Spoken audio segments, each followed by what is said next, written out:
लगभग 75 वर्षों के आज़ादी के बाद 75 वर्षों के इतिहास में भारत ने दो प्रधानमंत्री को खोया है। पूर्व प्रधानमंत्री इंदिरा गांधी को भी खोया है और उन्हीं के पुत्र राजीव गांधी को भी खोया है। कल पंजाब में जो घटनाएं घटी, लगातार हम इस विषय को अपने चैनल के माध्यम से दिखा रहे हैं। किस दल की क्या प्रतिक्रिया आई वो भी हम आपके सामने रखने की कोशिश कर रहे हैं। इस समय हम पंजाब में जब कल प्रधानमंत्री की गाड़ी को रोक दिया जाता है 20 मिनट तक और पंजाब पुलिस मूक दर्शक बन के रहती है, आखिर इन सारी घटनाओं को लेकर के जो आरोप प्रत्यारोप का दौर इस समय चल रहा है, सभी राजनीतिक दल कहीं ना कहीं मैदान में कूद पड़े हैं। पर प्रधानमंत्री पद की भी एक गरिमा है। प्रधानमंत्री सिर्फ बीजेपी के प्रधानमंत्री नहीं, वो पूरे देश के प्रधानमंत्री है। ये विपक्षी दलों को पता नहीं कब समझ में आएगा। आइए सीधे जुड़ते हैं भाजपा नेता कुंदन सिंह से, गारुलिया के निवासी हैं और इसके साथ ही बीजेपी युवा मोर्चा राज्य कमेटी के सदस्य हैं। कुंदन जी, बहुत बहुत स्वागत है सबसे पहले हमारे चैनल। धन्यवाद, नमस्कार। और आपके सभी व्यूवर को नए साल की हार्दिक शुभकामनाएं, क्योंकि नए साल आने के बाद पहले बार आपके चैनल पे आ रहे हैं, इसके लिए मैं आपके सभी व्यूवर्स को नए साल की हार्दिक शुभकामनाएं देता हूं। कुंदन जी, प्रथम प्रश्न ये रहेगा कि कल जो घटना पंजाब में घटी, प्रधानमंत्री का काफिला को करीब 20 मिनट तक रोकना पड़ा कुछ प्रदर्शनकारियों के कारण। जिस रूट से प्रधानमंत्री आ रहे थे उस रूट तो हर समय जो है क्लियर रहना चाहिए। आखिर कहाँ से वो आए प्रधानमंत्री? जिस प्रकार से आरोप प्रत्यारोप का दौर चल रहा है, आप किस तरीके से अपना पक्ष रखना चाहेंगे? देखिए, सबसे पहले मैं ये बोलना चाहूँगा कि ये अत्यंत दुर्भाग्यपूर्ण घटना है और बहुत ही गंभीर समस्या है। गंभीर विषय इसलिए है कि प्रधानमंत्री जो कि देश के सर्वोच्च लोगों में आते हैं और पहले नागरिक है, और उनकी सुरक्षा में चूक हुई है। और प्रधानमंत्री का काफिला अगर 15 मिनट अगर रुका है, जहाँ पे रुका है वहाँ से Punjab border 30 kilo, Pakistan border 30 kilometre की दूरी थी। और माहौल क्या है वहाँ, बहुत बार लास्ट ईयर सितंबर में वहाँ टेररिस्ट अटैक भी हो चुका है। तो अगर वहाँ अगर चूक हुई है तो वहाँ की सरकार और वहाँ के प्रशासन की बहुत बड़ी फेलियरिटी है। ये मैं इसके देश की जनता के हिसाब से अगर देखूँ तो ये बहुत बड़ी चूक है प्रधानमंत्री की सुरक्षा में। लेकिन ये जो घटनाक्रम कल घटा उस पर आरोप प्रत्यारोप का दौर भी चल रहा है। कहीं कांग्रेस के कुछ नेता कह रहे हैं कि प्रधानमंत्री किसानों से डर गए। वहीं पंजाब के जो मुख्यमंत्री है उनका वक्तव्य है उन्होंने फ़ोन नहीं उठाया। ये आरोप तो लगभग सिद्ध हो चुका है कि उनके कार्यालय पे भाजपा के नेता स्मृति ईरानी ने जब प्रेस कॉन्फ्रेंस करके बताया इन सारी घटनाओं को, जेपी नड्डा ने भी कल जनसभा को संबोधित करते हुए भी इस बात को रखा। लेकिन बड़ा सवाल ये है कि चन्नी फ़ोन नहीं उठाते हैं। क्या कुछ मिली भगत का इशारा आपको समझ में आ रहा है इसमें, या फिर एक संयोग है, या ये कोई प्रयोग आपको लग रहा है? देखिए, सबसे बड़ा बात है कि प्राइम मिनिस्टर का जो भी शेड्यूल होता है और प्राइम मिनिस्टर का जो भी प्रोग्रामिंग्स होता है, एक शेड्यूल बना रहता है। और शेड्यूल बहुत कम लोग जानते हैं कि शेड्यूल प्राइम मिनिस्टर का क्या है, किस रास्ते से जाएंगे, किस गाड़ी से जाएंगे, कहाँ जाएंगे, कितने सुरक्षाकर्मी रहेंगे। तो अगर उस रूट में अगर प्राइम मिनिस्टर का अगर कोई भी बाधा आता है तो इसमें ज़रूर मिली भगत लोकल प्रशासन की ज़रूर है, जो कि कल के घटना से नज़र आ रहा है। तो इसके कोई भी अगर घटना किसी राज्य में हो रही है तो वहाँ के मुख्य सचिव, वहाँ के मुख्यमंत्री को फ़ोन किया जाता है, जानकारी दी जाती है। लेकिन अगर मुख्यमंत्री फ़ोन ना उठाए तो ये बात पूरी समझ में आती है कि प्रधानमंत्री के जान को खतरा था और कहीं ना कहीं दाल में कुछ काला था। अच्छा, भारतीय किसान यूनियन बीकेयू के एक नेता ने जो दावा किया वो और भी हैरत अंगेज कर देने वाला घटना है। वो कह रहे हैं कि स्थानीय पुलिस प्रशासन ने प्रधानमंत्री के रूट की जानकारी दी। ये कैसे संभव है? पुलिस क्यों बताएगी प्रधानमंत्री किस रूट से जाने वाले हैं? वो किसी किसान संगठन को या किसी प्रदर्शनकारी को क्यों बताएंगे आखिर?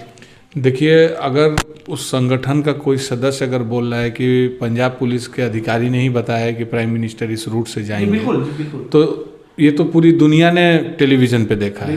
तो ये तो बात सही है कि पंजाब पुलिस हो या कोई भी अधिकारी हो, उसमें मिला हुआ है, उसने बताया है। नहीं तो इतनी जल्दी में वहाँ पे किसान कैसे पहुँच जाएंगे फ्लाईओवर के पास प्रदर्शन करने के लिए?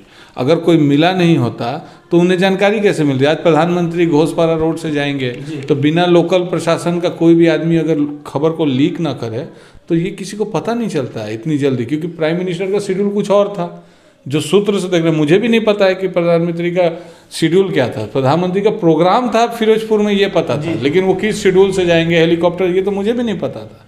तो कहने का तात्पर्य यही है कि अल्टीमेटली बात ये सच है कि कोई ना कोई अधिकारी जरूर मिला हुआ है जिन्होंने बीकेयू नेता को बोला है, और अनफॉर्चुनेट कि बीकेयू नेता ने कैमरे के सामने इस बात को स्वीकार किया। ये उस नेता को अरेस्ट करके उसको कस्टडी में लेके उससे पूछताछ करना जरूरी है कि उसे किस अधिकारी ने इन्फॉर्मेशन दिया है। अच्छा, ये घटना पे पंजाब कांग्रेस जो है दो पार्ट हो चुकी है। एक तरफ जहां मुख्यमंत्री कहते हैं, पंजाब के जो चन्नी है वो कहते हैं कि मैं किसानों पर जो है कोई प्रयोग लाठी या फिर गोली नहीं चला सकता, वो किसान है, अन्नदाता है। क्या प्रधानमंत्री की सुरक्षा के लिए उन प्रदर्शनकारियों को हटाया नहीं जा सकता था? पहली बात। दूसरी बात, कांग्रेस के जो पंजाब के अध्यक्ष है सुनील जाखड़, उन्होंने वो खुद स्वीकार कर रहे हैं कि प्रधानमंत्री जो है देश के प्रधानमंत्री, और ये दुर्भाग्यपूर्ण घटना, ये ऐसा नहीं होना चाहिए और इसकी गंभीरता से जांच होनी चाहिए। खुद वहां के जो कांग्रेस के अध्यक्ष है वो मांग कर रहे हैं इस विषय को लेकर के। पहला बात तो पंजाब के मुख्यमंत्री को थोड़ी शर्म आनी चाहिए कि देश के प्रधानमंत्री उनके राज्य में किसी कार्यक्रम में शामिल होने जा रहे हैं और कुछ किसान बोल रहे हैं। या पहले भी आपके इंटरव्यू में मैंने बोला था कि वो किसान है कि किसी और संगठन से जुड़ी थे कि किसान का झंडा यूज़ करके वो एक इशू कर रहे हैं। तो पहले ये उनको शर्म आनी चाहिए कि उनके राज्य में देश का प्रधानमंत्री एक कार्यक्रम में शामिल होने जा रहा है और कुछ लोग उनका रास्ता रोक रहे हैं। वो बोल रहे हैं मैं बल प्रयोग नहीं करूँगा। बल प्रयोग करने के लिए कौन बोल रहा है? अगर 10, 20, 50 अगर कोई आदमी अगर प्रदर्शन कर रहा है तो उसको आप साइड कीजिए। प्राइम मिनिस्टर का रूट तो हमेशा क्लियर होना चाहिए। आप जानबूझ के चाह रहे थे कि प्राइम मिनिस्टर वहाँ प्रोग्राम ना कर पाए, नरेंद्र मोदी का प्रोग्राम वहाँ ना हो पाए जिस शेड्यूल पे वो जाना चाह रहे थे। तो इसमें तो मिली भगत मुख्यमंत्री खुद है और उन लोग के पार्टी में अपने ही ठीक नहीं है कि प्रदेश सभापति क्या बोलेगा और मुख्यमंत्री क्या बोलेगा। अच्छा, लेकिन इस घटना को लेकर के कांग्रेस का जो शीर्ष नेतृत्व है वो प्रधानमंत्री पर तंज कस रहा है कि अपने ही देश में वो अपने देश के अन्नदाताओं से डर गए। पहला जो है आरोप लगाया गया है। दूसरा आरोप ये है कि वहाँ पे जो जिस जगह सभा स्थल था वहाँ पे लोगों की भीड़ नहीं हो पाई, जिसके कारण प्रधानमंत्री और बीजेपी ने ये षड्यंत्र के तहत एक ऐसा माहौल क्रिएट किया कि प्रधानमंत्री को जान का खतरा है और अक्सर बात थी कि वहाँ पे भीड़ नहीं हुआ, जिसके कारण से ये सभा को रद्द करना पड़ा। पहला बात कि जो भीड़ थी कि नहीं थी उसके बारे में अमित मालवीय और बहुत सारे वीडियो आए हैं सोशल मीडिया के थ्रू से और मीडिया के थ्रू से भी कि वहाँ लोग थे कि नहीं थे। वो वीडियो को आप देख लीजिएगा तो समझ में आ जाएगी सभा पे लोग थे कि नहीं थे। और दूसरा बात है कि प्रधानमंत्री का जो मूवमेंट होता है वो एसपीजी सुरक्षा कर्मियों के हाथों में होता है। अगर उन्हें थोड़ी सी भी अगर आहट लगी कि नहीं इस रूट से जाने में वीआईपी प्रधानमंत्री की जान को खतरा है तो शेड्यूल इमीडिएट कैंसिल करते हैं। ये प्रधानमंत्री चाह के भी जिद करके अपने नहीं जा सकते क्योंकि उनकी सुरक्षा की पूरी जिम्मेदारी एसपीजी को रहती है और एसपीजी अगर उन्हें अलाउ ना करे कि आगे खतरा है, नहीं बढ़ना है, तो इसमें प्रधानमंत्री का कोई दोष नहीं कि प्रधानमंत्री किसानों से डर गए या वो डर, क्योंकि वो देश के प्रधानमंत्री है। वो सिर्फ पंजाब के प्रधानमंत्री नहीं और दिल्ली के प्रधानमंत्री, वो पूरे भारतवर्ष के 125 करोड़ भारतवासियों के प्रधानमंत्री है। तो ये जो पंजाब और देश के जो कांग्रेस पार्टी के नेता हैं इनका काम कुछ है नहीं। कुछ दिन पहले देखे होंगे राहुल गांधी ने ट्वीट कर दिया था कि गलवान घाटी में चीनी झंडा फहरा रहा है। उसके बाद भारतीय सेना के जवानों ने भी अपना फोटो एक ANI थ्रू से पोस्ट किया कि अभी भी तिरंगा गलवान में है। तो इनका काम है सिर्फ देश विरोधी जितने भी पोस्ट है करना है और देश विरोधी काम में सम्मिलित होना है। अच्छा, एक जाते जाते एक ज़्यादा समय नहीं लेंगे, एक छोटा सा सवाल और है। हम लोग चूँकि बंगाल से है तो क्या अभी तक जो है आधिकारिक रूप से बंगाल के मुख्यमंत्री की ओर से इस घटना पर कोई प्रतिक्रिया नहीं आई है?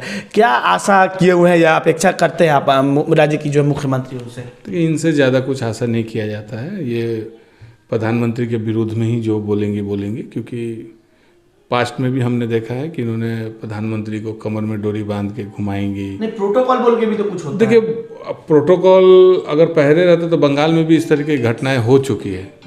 ठीक है, इस तरह की घटना इसलिए हो चुकी है कि प्रधानमंत्री पे नहीं हुई है, लेकिन आप देखे होंगे जेपी नड्डा के काफिले पे जहाँ केंद्रीय सुरक्षा रहते हुए उनके गाड़ी पे काफिला पे फिर आपका बहुत सारे केंद्रीय नेता राहुल सिन्हा, दिलीप घोष या फिर 19 के चुनाव में अमित शाह के काफिले पे जिस तरीके से अटैक हुआ था, तो बंगाल की जिनका खुद ही मुँह काला है वो दूसरों को क्या बोलेंगे। इसलिए इस पर मुझे नहीं लगता कि इनका कोई पॉजिटिव बयान आएगा। अच्छा, एक छोटा सा सवाल और है कि आपको लगता नहीं है कि भाजपा ये सारे घटनाक्रम तो हो चुके हैं, कहीं ना कहीं इसको आप लोग जो है राजनीति की और मोड़ना चाह रहे हैं, इस सारे घटनाओं को इसका राजनीतिकरण करना चाह रहे हैं, ऐसा आरोप लग रहा है आप लोगों को? देखिए, ये राजनीतिक की बात नहीं है, लेकिन कांग्रेस ने तो इसे राजनीतिक रूप ही दिया है, क्योंकि वहाँ उनकी सरकार है और उन्होंने प्रधानमंत्री का एक षड्यंत्र के तहत रूट को रोका है। वो चाहे जिस लोगों को भी सामने जिस झंडे को यूज़ करके रोका है। तो बीजेपी से देश की सुरक्षा का मामला देख रही है, प्रधानमंत्री सुरक्षा का मामला देख रही है, बीजेपी इसे किसी पॉलिटिकल रंग से नहीं देख रही है। बहुत बहुत धन्यवाद कुंदन जी आपका। तो इस समय आप सुन रहे थे कुंदन सिंह को, जो कि भारतीय जनता युवा मोर्चा के राज्य कमेटी के सदस्य हैं। भारत के प्रधानमंत्री नरेंद्र मोदी के साथ कल जो घटना घटी, जिस प्रकार से 20 मिनट तक करीब एक प्रधानमंत्री का, आप नरेंद्र मोदी का नाम नहीं ले, वो देश के प्रधानमंत्री है और एक प्रधानमंत्री को अपने ही देश में आखिर 20 मिनट क्यों रुकना पड़ा, इसका जवाब कौन देगा? क्या प्रधानमंत्री नरेंद्र मोदी की के साथ कोई घटना करने की साजिश थी? लोग तो यहाँ तक अंदेशा जता रहे हैं कि उनकी हत्या की भी जो है साजिश कल रची गई थी। खैर, इस पे आरोप प्रत्यारोप का दौर जारी है। बने रहिए और देखते रहिए हिंदुस्तान न्यूज़। धन्यवाद।